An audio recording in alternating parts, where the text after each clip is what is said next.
Right then guys, as I have just faced off against the Cyberdemon in my Doom 2016 playthroughs for my patrons, I thought what better monster from the Doom franchise to discuss next than the Cyberdemon. The Cyberdemon in Doom 2016 is the main boss and pretty much the first boss that you come up against in the level Lazarus labs. According to the UAC report files, they are considered to be the most significant marker of success in the development of Argent organic research. The Cyberdemon is the flagship creation of the Lazarus project. It is the symbiotic union of a Bulgar demon found during the second Project Lazarus manned expedition and an Argent accumulator. This beast is capable of withstanding so much punishment that the creature must be kept in permanent suspended animation. Repeated attempts to subdue the beast proved unsuccessful, as when it is exhausted, the Cyberdemon simply replenishes its own life force from the accumulator, and then attacks with renewed ferocity. Only by removing the Argent implant can the beast be restrained. The Cyberdemon remained in stasis until a suitable method of control can be found. The Corax tablets discovered during the UAC automated survey of 2143 mention an ancient battle in the Titan's realm during the Third Age.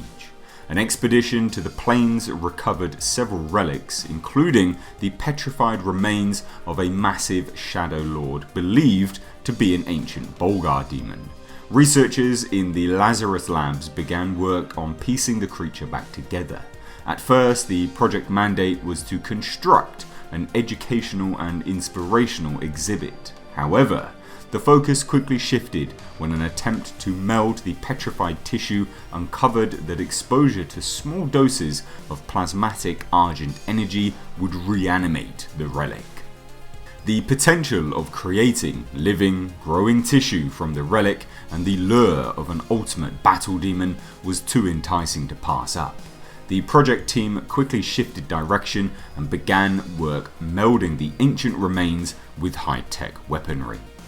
During the Cyberdemon reanimation project, the beast was kept alive by controlling the amount of plasmatic Argent energy it received. This kept the beast in an effectively brain-dead state, while additional components were cybernetically implanted.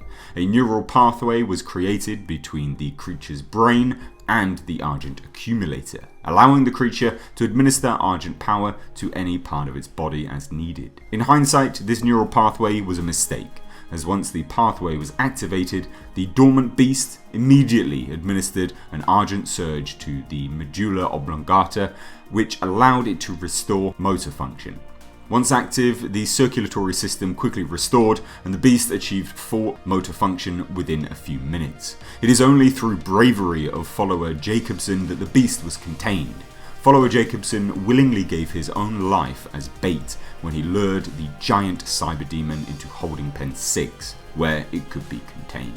Unfortunately, there was no way to retrieve Jacobson, and once the doors had been bolted, he was then sacrificed. A report following the incident suggested that this act was not instinct by the Cyberdemon, but rather a suggestion of a greater intelligence governing the will of any creature demon born, a mastermind of sorts.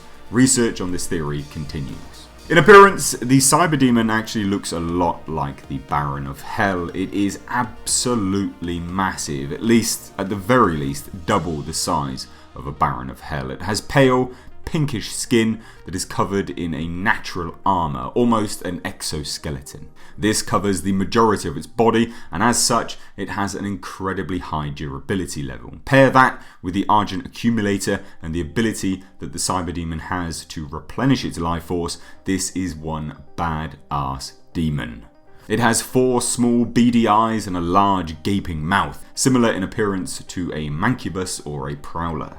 The Cyberdemon has 2 large, sharp horns, however the left horn has been broken in half. Although not confirmed, this is potentially left over from when the Cyberdemon was in relic form. The Cyberdemon's right arm has a large blade-like bone that is located on the wrist, which allows the Cyberdemon to utilize a flame wall attack. The Cyberdemon's left arm has been replaced with an orange UAC engineered rocket launcher, and the Cyberdemon's left foot has been repaired with mechanical components. Located on the right of the Cyberdemon's chest is the Argent accumulator. In terms of its combat characteristics, the Cyberdemon is an all-out force. However, it does favour ranged attacks rather than just brute force. It will use a rocket launcher, which will target multiple areas of its holding pen, which will then of course attempt to destroy the player. It will utilise its flame wall attack and also a sprinting ram into the player, which when close it will then attempt to swipe at the Doomslayer. From what I found, the best way to destroy the Cyberdemon was with the chain gun paired with the BFG and then of course the Gauss cannon.